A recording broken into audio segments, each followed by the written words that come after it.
పెళ్లిలో మాణిక్యాన్ని చూసిన మీనాను మెట్ల మీద నుండి తోసేసిన రోహిణి. అసలు ఇదంతా ఎలా జరిగిందనేది వీడియోని స్కిప్ చేయకుండా చివరి వరకు చూడండి. గుండె నిండా గుడిగంటలు అప్కమింగ్ ఎపిసోడ్స్ లో ఏం జరగబోతుందో ముందుగా తెలుసుకోవాలి అనుకుంటే కింద కనిపిస్తున్న హైప్ బటన్ మీద క్లిక్ చేసి వీడియోని లైక్ చేసి ఛానల్ని సబ్స్క్రైబ్ చేసుకుని పక్కనే ఉన్న బెల్ సింబల్లో ఆల్ పై క్లిక్ చేయండి. రోహిణి నిజ స్వరూపం ప్రభావతి తెలుసుకోవాలి అని మీరు కూడా కోరుకుంటే కామెంట్లో ఎస్ అని టైప్ చేయండి. ఇంకా రోహిణి అయితే మనోజ్ మీద తన ప్రేమను చూపించడం కోసం టాటో ఆర్టిస్ట్ ద్వారా మనోజ్ అనే పేరును టాటోగా వేయించుకుంటుంది. ఇంకా రోహిణి గురించి ఆలోచిస్తున్న మనోజ్కి రోహిణి పలానా ఇంట్లో పలానా ఏరియాలో ఉందని తెలుసుకుని సరాసరి అక్కడికి వెళ్ళేసరికి ఇంకా ఇదేంటి రోహిణి నువ్వెక్కడున్నావు అనగానే అక్కడ ఏదో రోహిణి గద్దమాయించి సమాధానం చెప్పి మనోజ్ని ఇంటికి తీసుకొచ్చి తను అక్కడికి ఎందుకు వెళ్ళింది అన్న విషయాన్ని టాటోగా ఉపయోగించుకుని మొత్తానికైతే అబద్ధం చెప్పేస్తుంది. ఎందుకంటే అక్కడ సుగుణమ్మ వాళ్ళు ఉన్నారు అన్న విషయం ఎక్కడ బయట పడిపోతుందోనన్న భయం. ఆ భయంతోనే రోహిణి అయితే విషయాన్ని బయట పెట్టకుండా టాటో రూపంలో తనకున్న ప్రేమను పైగా 20 రూపాయలు తాయెత్తు ఇచ్చింది కదా, అది పోగొట్టుకున్న మనోజ్ డిసప్పాయింట్ అయ్యాడని ఇలా తన బర్త్డేకి గిఫ్ట్గా రోహిణి తన చేతి మీద మనోజ్ అని టాటో లైఫ్ లాంగ్ ఉంటుంది అని ఇంకా మంచి గిఫ్ట్ ఇవ్వాలి అన్న ఉద్దేశంతో ఈ రకంగా చేస్తుంది రోహిణి. అయితే ఆ విషయాన్ని మనోజ్ ఎంతో సంతోషంగా బాలు, మీనా, శృతికి అందరికీ గొప్పగా చెప్పుకుంటాడు. కలుపు కలుపు ఇంకా బాగా కలుపు పులిహార అన్నట్టుగా బాలు సైడ్ డైలాగులు వేస్తూ ఉంటాడు. అక్కడ మీనా చపాతీ పిండి కలుపుతుండడంతో దాన్ని వంక పెట్టుకుని మనోజ్ని రోహిణిని ఒక ఆట ఆడుకుంటాడు బాలు. అయితే ఇంకా ఇదిలా ఉంటే చింతామణి రగిలిపోతూ ఉంటుంది. ఎందుకంటే తనకి ఎవరూ దొరకలేనట్టు పోయి బాలు దగ్గరే కారు డ్రైవింగ్ నేర్చుకోవడానికి చింతామణి రావడంతో బాలు, మీనా చింతామణికి తగ్గట్టుగానే సమాధానం చెప్తారు. సో దానికి తట్టుకోలేకపోతుంది. ఇప్పటికే ఘోరమైన అవమానం జరిగింది, మళ్ళీ నేను డ్రైవింగ్కి వాళ్ళింటికే వెళ్లాల్సిన పరిస్థితి వచ్చిందా? ఏంటో వీళ్ళు నన్ను అంత త్వరగా వదిలేసేటట్టు కనిపించట్లేదు. ఆ మీనా నాకు రావాల్సిన ఫ్లవర్ డెకరేషన్స్ ఆర్డర్లన్నీ కూడా తనకే వెళ్ళిపోతాయి.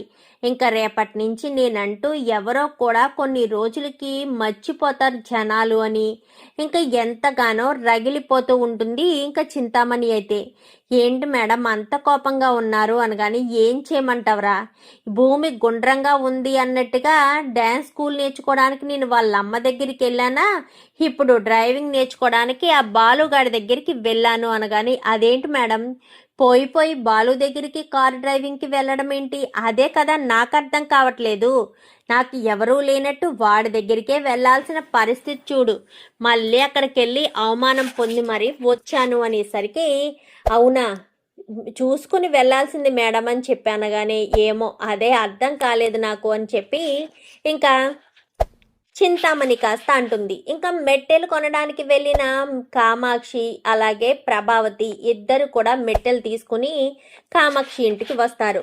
అమ్మయ్య షాపింగ్ అయిపోయింది వదిన అనగానే అవును మొత్తం అయిపోయినాయా, అన్నీ కొనేసారా, ఏం పెండింగ్ లేదు కదా? ఏమీ లేదు వదిన, మెట్టెలకి అందుకే నిన్ను తీసుకొచ్చాను, మెట్టెలకి మంగళసూత్రాలకి నీ చేతుల మీద అయితే బాగుంటుందని, పైగా ఎంతోమంది పిల్లల్ని కన్నావు నువ్వు, నీ చేతుల మీద అయితే ఇది శుభప్రదంగా ఉంటుంది అన్న ఉద్దేశంతోనే నేను నిన్ను తీసుకెళ్ళాను అనేసరికి సర్లే మొత్తం అన్ని పనులు అయిపోయాయి కదా నేను ఇంటికి వెళ్తాను అనగానే ఎక్కడికి వెళ్తారు అత్తయ్య, భోజనం చేసి వెళ్ళండి, నేను వంట చేశాను అంటూ సుందరి చెప్తుంది. అవునా భోజనం చేసి వెళ్ళాలా కామాక్షి అనేసరికి అయినా ఇంటి దగ్గర వండుతుంది కదా వదిన, ఇంటికి వెళ్ళి తింటావా ఇక్కడ తింటావా అని చెప్పాను. కానీ లేదులే నేను ఇంటికి వెళ్ళే తింటాను, ఆయన ఎక్కడున్నారో ఏంటో. అన్నయ్య ఎక్కడున్నారు? మీ అన్నయ్యతో కలిసి ఎప్పుడో శుభలేఖలు పంచడానికి వెళ్ళారు కదా అని చెప్పనేసరికి అవునా నాతో ఒక్క మాట కూడా చెప్పలేదు అనగాని ఇందాక మనం మెట్టెలు కొంటుంటే నాకు ఫోన్ వచ్చింది కదా, ఆ ఫోన్ మీ అన్నయ్యే చేశారు, ఇప్పుడే మీనా వాళ్ళ ఇంటి దగ్గర నేను సత్యం భోజనం చేసేసి ఇద్దరం బయలుదేరి వెళ్తున్నాము అని చెప్పారు అని చెప్పనేసరికి అంటే ఈయన కూడా భోజనం చేసేసారా అనగానే అన్నయ్యను మీ అన్నయ్య మా అన్నయ్య ఇద్దరు కలిసే భోజనం చేశారంట అని చెప్పి ఇంకా కామాక్షి అంటుంది, పోనీలే ఇక్కడ తిందాం రావద్దునా మనం అని చెప్పాను కానీ లేదులే ఇంటికి వెళ్ళి తింటాను అని. ప్రభావతి కాస్త ఇంటికి వచ్చేస్తుంది. ఇంటికి రావడంతో మనోజు అమ్మో అమ్మా అని చెప్పి గట్టి గట్టిగా పిలుస్తూ ఉంటాడు. ఏంట్రా ఏం జరిగింది అనగానే, హాల్లోనే ఉన్నావా, ఇప్పుడే వస్తున్నాను అని చెప్పి కిందకు వచ్చిన తర్వాత, రోహిణి నా కోసం టాటూ వేయించుకుందమ్మా, ఏది రోహిణి ఎక్కడా అని చెప్పాను కానీ రోహిణి రోహిణి అంటూ పిలుచుకుంటూ వస్తాడు. రోహిణి కిందకి వస్తుంది. రావడంతో చూడమ్మా అని చెప్పి చేతి మీద చూపించేసరికి, ఏంటి రోహిణి ఇది, ఈ టాటూ వేయించుకోవాలంటే చాలా నొప్పి వస్తుందంట కదా అనగానే, అవునత్తయ్య, మనోజ్ మీద నాకున్న ప్రేమ కంటే ఇది పెద్ద నొప్పేమీ కాదు, ఆ ప్రేమ ముందు నాకు నొప్పి అనిపించలేదు.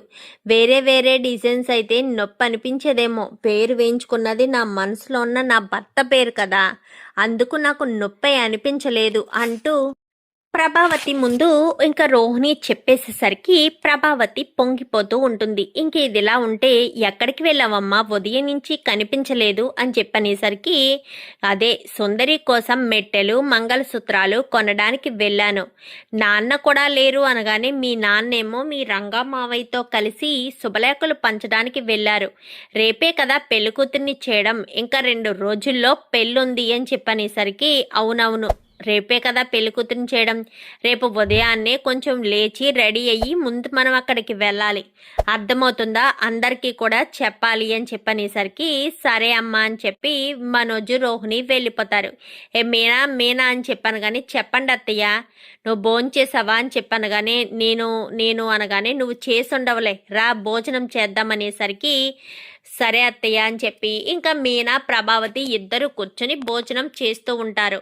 రేపు ఉదయాన్నే మనం అక్కడికి వెళ్ళాలి, కామాక్షి వాళ్ళ ఇంటికి, అర్థమవుతుందా, ఇక్కడ టిఫిన్ల సెక్షన్ అది ఏమీ పెట్టకు, కేవలం ఉదయాన్నే లేచి టీలు తాగేసి వెళ్ళిపోవడమే, మళ్ళీ అక్కడ అమ్మాయికి స్నానం అది చేయించి చాలా తంతుంటుంది మీనా, ఇక్కడే కూర్చొని టిఫిన్లు చేసుకుంటూ ఉంటే చాలా ఆలస్యం అయిపోతుంది అనేసరికి, సరే అత్తయ్య అని చెప్పాను కానీ, ఉదయం మీ మామయ్య గారికి ఎలాగా చేస్తావు కదా, ఆ జావ ఏదొకటి అదే నాకు కొంచెం ఇవ్వి, మళ్ళీ నాకు కాళ్ళు చేతులు ఆడవు అని చెప్పాను కానీ, సరే అత్తయ్య అని చెప్పి ఇంకా మీనా అయితే ఇంకా అన్నిటికి కూకొడుతుంది, అనవసరంగా పిండి రుబ్బేనే, సర్లే రేపు ఏ సాయంత్రం మాటలో వేసుకోవచ్చు అని చెప్పి ఇంకా పిండిని కాస్త ఫ్రిడ్జ్లో పెట్టేస్తుంది.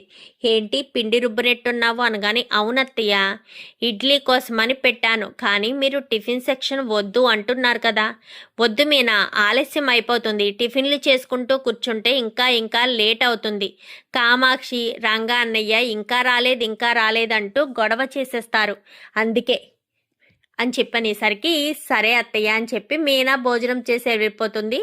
ప్రభావతి కాస్త భోజనం తింటూ ఉంటుంది. తింటూ ఉండేసరికి ఈలో సత్యం వస్తాడు. ఏంట్రో ఇప్పుడే వచ్చా, ఏంటి ప్రభా ఇప్పుడే వచ్చావా అనగానే, అవునండి ఇప్పుడే వచ్చాను, చెప్పిందా కామాక్షి అనేసరికి, చెప్పిందండి, మీరిద్దరూ కలిసి శుభలేఖలు పంచడానికి వెళ్ళారట కదా, పైగా భోజనం చేసే వెళ్ళారంట కదా అని చెప్పాను కానీ, అవును భోజనం చేసే వెళ్ళాము అని చెప్పి ఇంకా సత్యం చెప్తాడు. అంతా అయిపోయినాయా, ఇంకేమన్నా ఉన్నాయా, ఇంకా కొన్ని ఉన్నాయి, సాయంత్రం చీకటి పడిన తర్వాత మరొక్కసారి వెళ్ళి అన్నీ కూడా చూసుకుని వచ్చేస్తాము అని చెప్పి ఇంకా సత్యం చెప్తాడు.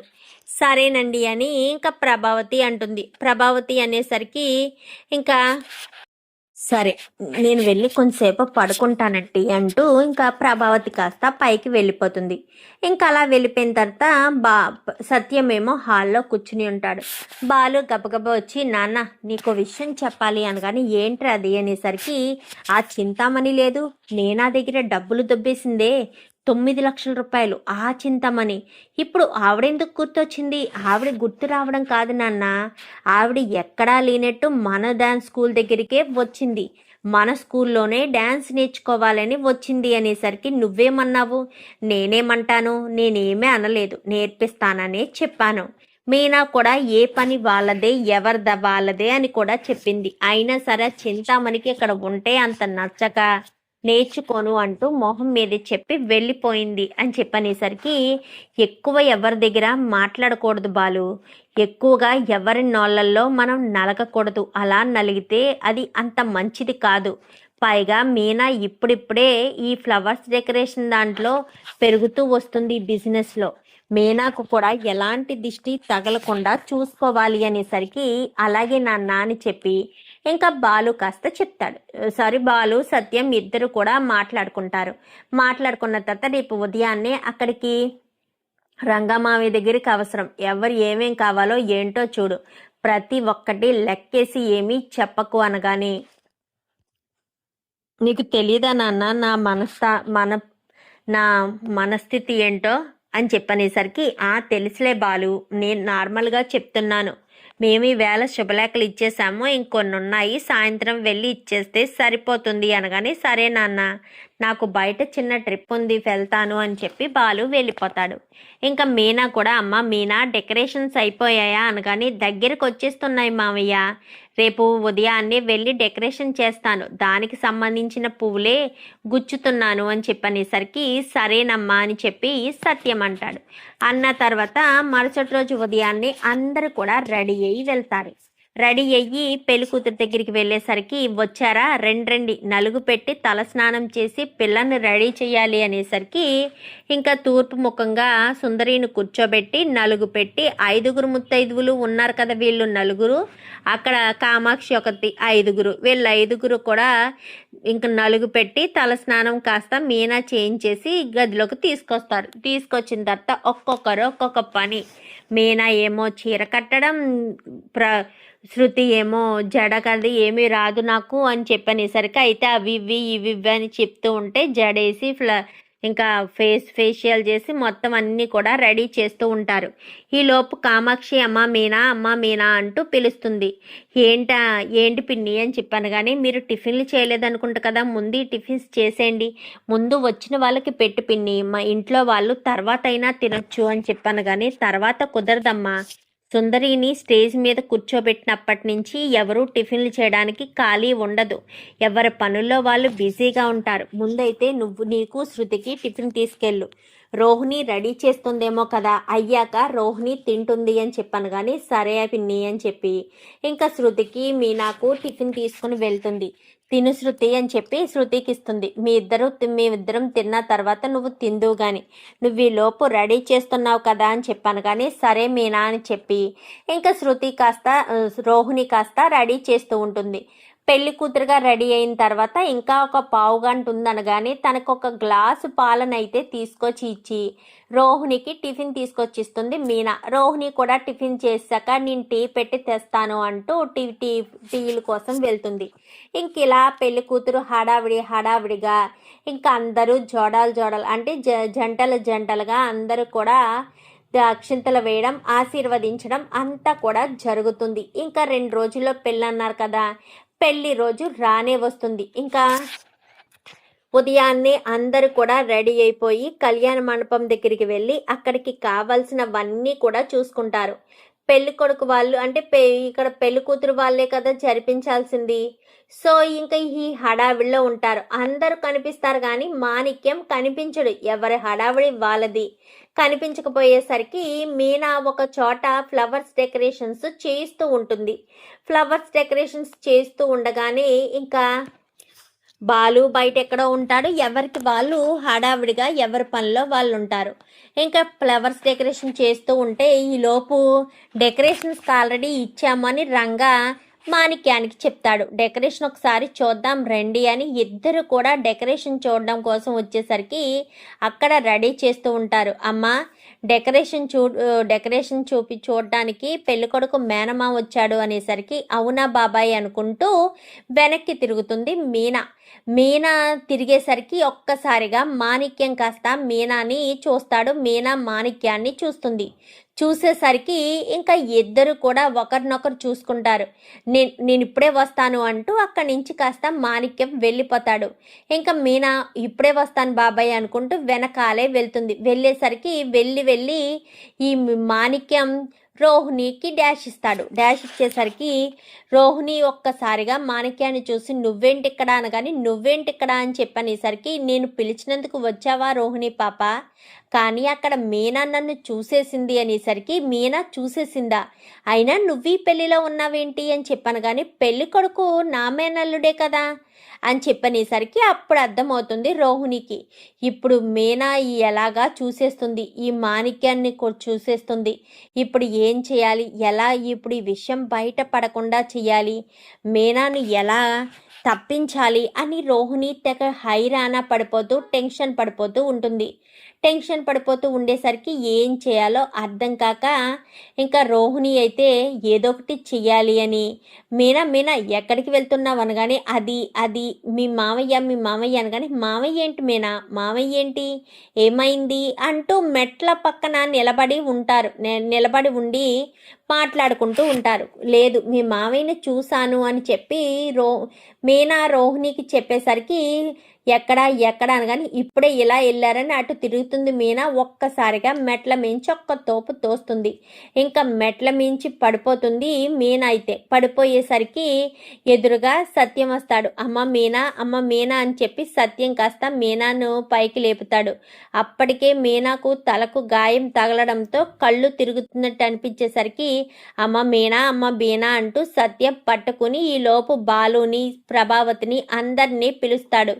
ఏం జరిగింది అనగాని, ఏమో తెలీదు, మెట్ల మించి పడిపోయింది, బహుశా చీర చింగేదైనా తన కాలికి తగిలి పడిపోయిందేమో అని చెప్పి ఇంకా తన్ని ఒక బెడ్రూమ్లో పడుకోబెట్టి డాక్టర్ని తీసుకొచ్చి, అప్పటికి ఇంకా పెళ్లి వాళ్ళు ఎవరు రారు, హడావడి ఏమీ ఉండక ఇంకా ఎవరికి వాళ్ళు నార్మల్గా అక్కడక్కడ ఒక్కొక్కరు ఉంటారు. ఈలోపు బాలు డాక్టర్ని తీసుకొచ్చి మీనా తలకు కట్టు కట్టించడంతో కామాక్షి వస్తుంది, రంగా వస్తారు, వీళ్ళందరూ కూడా వస్తారు. అందరూ వచ్చేసరికి ఏమైంది అనేసరికి మీనాకు తెలుసు తనని నెట్టేసింది రోహిణి అన్న విషయం తెలుసు. అందుకే రోహిణి గురించి విషయం బయట పెట్టకుండా మీనా ఏమీ లేదు, నా చీర తగిలి నేనే పడిపోయాను అని చెప్పి మీనా కాస్త చెప్తుంది. అవునమ్మా, చూసుకోవాలి కదా, కొంచెం చూసుకుని నడవాలి కదా అనగానే, అదే చూసుకోలేదు బాబాయ్, హడావిడిగా దిగుతూ ఉంటే చీర తగిలి పడిపోయాను అని చెప్పనేసరికి, సరే అమ్మా, అక్కడ డెకరేషన్ ఎంతవరకు వచ్చింది అనగానే, మిగిలింది అక్క వాళ్ళు చేసేస్తారు బాబాయ్ అని మీనా చెప్పడంతో ఇంక అందరూ కూడా బయటికి వెళ్ళిపోతారు. బాలు మాత్రం దగ్గర కూర్చుంటాడు. నీ చీర తగిలి నువ్వు పడిపోయావా, ఇది నమ్మశక్యంగా అనిపించట్లేదు మీనా అని చెప్పనగానే, అదేనండి, నా చీర తగిలి నేను పడిపోయాను అంటూ చెప్తూ ఉంటుంది. ఎక్కడ మీనా బాలుకి చెప్పేస్తుందేమోనన్న భయంతో చాటుగా ఉండి రోహిణి చూస్తూ ఉండేసరికి అది కాస్త గమనించిన మీనా రోహిణి అని పిలిచనేసరికి, రోహిణి బయట ఉందా అనగానే, బయటే నిలబడి ఉందండి అని చెప్పనేసరికి ఇంకా రోహిణిని లోపలికి వస్తుంది. ఏంటి మీనా, ఏం కావాలి అనగానే, నాకు కొంచెం టీ పెట్టి తీసుకొస్తావా అని చెప్పనేసరికి సరే అని ఇంకా రోహిణి కాస్త అక్కడి నుంచి వెళ్తుంది. ఏమైంది మీనా, ఏం జరిగింది, ఎన్నడూ లేనిది రోహిణిని టీ అడుగుతున్నావు, రోహిణి టీ ఎలా పెడుతుందో ఏంటో నీకు తెలీదా, ఆ విషయం నాకు తెలుసు, రోహిణి కూడా అలా రియాక్ట్ అవ్వలేదు చూసారా, టీనా నేనా అన్న మాట కూడా అనలేదు అని చెప్పనేసరికి, సర్లే నేను బయట పనుంది వెళ్తాను అనగానే రోహిణి ఏదో ఆటోమేటిక్గా టీ పెట్టి మీనా కోసం తెస్తుంది. తీసుకురావడంతో టీ తీసుకుని అక్కడ పెట్టి రోహిణి చెంప పగలగొడుతుంది. ఏంటి రోహిణి, పిచ్చి వేషాలు వేస్తున్నావా, నేను పెళ్లిలో మాణిక్యాన్ని చూసేశాను అన్న ఉద్దేశంతో నన్ను మెట్ల మించి తోసేస్తావా, అసలు ఏం నిజం దాచిపెట్టడానికి నువ్వు ఇదంతా చేశావు, ఏం నిజాన్ని దాచిపెట్టావు, అసలు నువ్వు ఇదంతా ఎందుకు చెయ్యాల్సిన పరిస్థితి వచ్చింది, నిన్నసలు ఎవరు చేయమన్నారు అంటూ మాట్లాడేసరికి, అది కాదు అని చెప్పి ఇంకా నచ్చి చెప్పే ప్రయత్నం చేస్తుంది. లేదు మాణిక్యం ఇక్కడ ఉన్నాడు అంటే మీ మామయ్య కాదు, పెళ్లి కొడుకు మేనమామని ఇప్పుడు ఎవరో చెప్తే విన్నాను, అసలేంటిదంతా, నువ్వు అబద్ధం చెప్పావా, ఏంటి అబద్ధం చెప్పావు, ఎందుకు అబద్ధం చెప్పాల్సిన పరిస్థితి వచ్చింది, నువ్వు ఎందుకు మోసం చేయాల్సిన పరిస్థితి వచ్చింది, అసలు ఎందుకు ఇలా నువ్వు చేస్తున్నావు రోహిణి, అసలు ఏమైంది అనగానే, ప్లీజ్ మీనా, ఇప్పుడు నీకు నేనేమీ చెప్పలేను, దయచేసి నువ్వు చూసింది మాత్రం ఎవరికీ చెప్పద్దు, నా గురించి ఆలోచించు, ప్లీజ్ మీనా అంటూ ఇంకా మాట్లాడేసరికి, నేందుకు చెప్పకూడదు, నా భర్తకు చెప్పాలి, నువ్వే నన్ను మెట్ల మించి తోసేసావు అన్న విషయం నేను చెప్పాలి అంటూ ఇంకా మీనా చెప్తుంది. ప్లీజ్ మీనా, వద్దు మీనా, నా జీవితం నాశనం అయిపోతుంది మీనా. నేనే మేడ మెట్ల మించి నిన్ను తోసేసానంటే సాలిడ్ రీజన్ ఏంటి అంటారు. నేను ఏం చెప్పినా వినరు. పైగా నా మీద బాలు కూడా కోపం పెంచుకుంటాడు. దయచేసి అర్థం చేసుకో అంటూ చెప్పేసేసరికి ఇప్పుడు ఏం చేయాలి అని చెప్పాను, కానీ ఏం చేయాలి అని కాదు, దయచేసి అర్థం చేసుకో అని చెప్తున్నాను ప్లీజ్ అంటూ ఇంకా ఎంతగానో బ్రతిమాలేసరికి ఇంకా ఏం మాట్లాడకుండా, నువ్వు ఈ పెళ్ళయిన తర్వాత అసలు విషయం ఏంటో నా ముందు బయట పెట్టాలి, అట్లీస్ట్ నాకైనా నిజం చెప్పు రోహిణి అని చెప్పనేసరికి ఖచ్చితంగా పెళ్ళయిన తర్వాత బయట పెడతాను అని చెప్పి రోహిణి చెప్తుంది. కానీ ఇక్కడ తెలియని విషయం ఏంటంటే రోహిణి అయితే మీనాను అడ్డుకోగలదు, తప్పించుకోగలదు. కానీ బాలు తన ఎక్స్రే కళ నుంచి ఎవరు తప్పించుకోలేరు కదా. ఈరోజు కాకపోతే రేపైనా సరే బయటకు వచ్చేస్తుంది. అలా బయటకు వస్తే రోహిణి పరిస్థితి ఏంటి? మీనా చెప్పకుండా దాచిపెట్టిన రోహిణిని బాలు వదులుతాడా? అంత ఈజీగాను వదిలేసే పర్సన్ కాదు కదా బాలు అని చెప్పి ఇంకా రోహిణి అయితే మాణిక్యానికి ఫోన్ చేస్తుంది. దయచేసి నువ్వు ఈ పెళ్లిలో ఉండొద్దు మాణిక్యం అనగాని, ఏం మాట్లాడుతున్నావు రోహిణి, ఇది నా మేనల్లుడి పెళ్ళి, నేను నా మేనల్లుడి పెళ్ళిని దగ్గరుండి నేను చూసుకోవాలి, నీ గురించి నా మేనల్లుడికి అన్యాయం చేయమంటావా? నేను కనిపించకపోతే ఒక్క క్షణం మా అక్కకు ఊపిరాడదు. ఎక్కడికి వెళ్ళావు తమ్ముడు, ఎక్కడున్నావు తమ్ముడు అంటూ పదే పదే నాకు కాల్స్ చేసి అడుగుతూ ఉంటుంది. అలాంటిది నా మేనల్లుడి పెళ్లిలో నన్ను ఉండొద్దు అంటూ నువ్వెలా చెప్పగలుగుతావు? నువ్వు చెప్తే మాత్రం నేనెందుకు వినాలి అంటూ మాట్లాడేసరికి, అది కాదు, ఒక్కసారి నా ప్రాబ్లంని కూడా అర్థం చేసుకో, నేను ఒక ఆడపిల్లని, నేను అబద్ధం చెప్పాను అనగాని, అది నీ ప్రాబ్లం రోహిణి, నాకు సంబంధం లేదు, నాకు మాత్రం సంబంధం లేదు, నేను ఇదంతా ఒప్పుకోను అంటూ ఇంకా మాట్లాడేసరికి ప్లీజ్ అంటూ ఇంకా బ్రతిమలాడుతూ ఉండేసరికి కనిపించకుండా తిరగడానికైతే ప్రయత్నం చేస్తాను, ఎదురుపడాల్సిన సమయం వస్తే మాత్రం నేనైతే ఏమీ చేయలేను. మీ రంగాబాబాయ్ మాత్రం బాలుని పరిచయం చేస్తాననే ప్రయత్నం చేస్తూ ఉన్నాడు, కానీ కుదరక ఇంతసేపు ఆగిపోయాడు అని చెప్పి మాట్లాడేసరికి, బాలుకి నువ్వు పరిచయం అయితే ఇంకేమైనా ఉందా అని చెప్పి ఇంకా అనుకుంటుండేసరికి, ఏమో అవన్నీ తెలియదు, బాలుకి పరిచయం చేస్తానో తీసుకువెళ్తాను అన్నప్పుడే నాకు అర్థమైంది ఇప్పుడు నేను ఎలా తప్పించుకోవాలి అని. ఇక్కడి నుంచి తప్పించుకుని ఎటు వెళ్ళలేను. అలాగని నేను ఫేస్కి ఏమన్నా పెట్టుకున్నా మా అక్క నన్ను ఏం చేస్తున్నావురా, ఏం పెట్టుకున్నావు ఫేస్ కనిపించకుండాను అంటూ వాదిస్తుంది. అవన్నీ నేను పడలేను, ఈ పెళ్ళి చాలా సంతోషంగా జరగాలి అని కోరుకుంటున్నాను, అర్థం చేసుకుంటావని చెప్తున్నాను అని చెప్పి ఇంకా మాట్లాడేసరికి, ఏమో నువ్వు ఏం చెప్తున్నావో నాకు అర్థం కావట్లేదు, పైగా ఈ విషయం బయట పడకూడదు అని అంటున్నావు. మీనాకు తలకేదో దెబ్బ తగిలినట్టుంది, తల కట్టుతో కనిపిస్తుంది, మెట్ల మించి తోసేసింది నువ్వేనా అని చెప్పనేసరికి ఒక్కసారిగా షాక్ అయిపోతాడు. అది అనగానే, వద్దు, నువ్వు ఇంత దుర్మార్గురాలవని అస్సలు అనుకోలేదు, నిజంగా ఇంత దారుణంగా మీనాను మెట్ల మించి తోసేస్తావా అనగానే, నా ఉనికిని కాపాడుకోవడం కోసం ఏం చేయడానికైనా వెనకాడను, అది ఏదైనా సరే అని చెప్పి రోహిణి కాస్త చెప్తుంది. చెప్పేసేసరికి, సరే నాకు పనుంది ఉంటానంటూ మాణిక్యం ఫోన్ పెట్టేస్తాడు. మరి రోహిణి గుట్టు ఇప్పుడు పెళ్లిలో బయట పడిపోతుందా? మీనానైతే మేనేజ్ చేసింది, కానీ బాలు ఇంకా చాలామంది ఉన్నారు కదా, వీళ్ళ నుంచి ఎలా తప్పించుకుంటాడు? చూద్దాం మరి రాబోయే ఎపిసోడ్స్లో ఏం జరుగుతుందో. వీడియో నచ్చితే లైక్ చేసి ఛానల్ని సబ్స్క్రైబ్ చేసుకుని పక్కనే ఉన్న బెల్ సింబల్లో ఆల్ పై క్లిక్ చేయండి. Thank you for watching.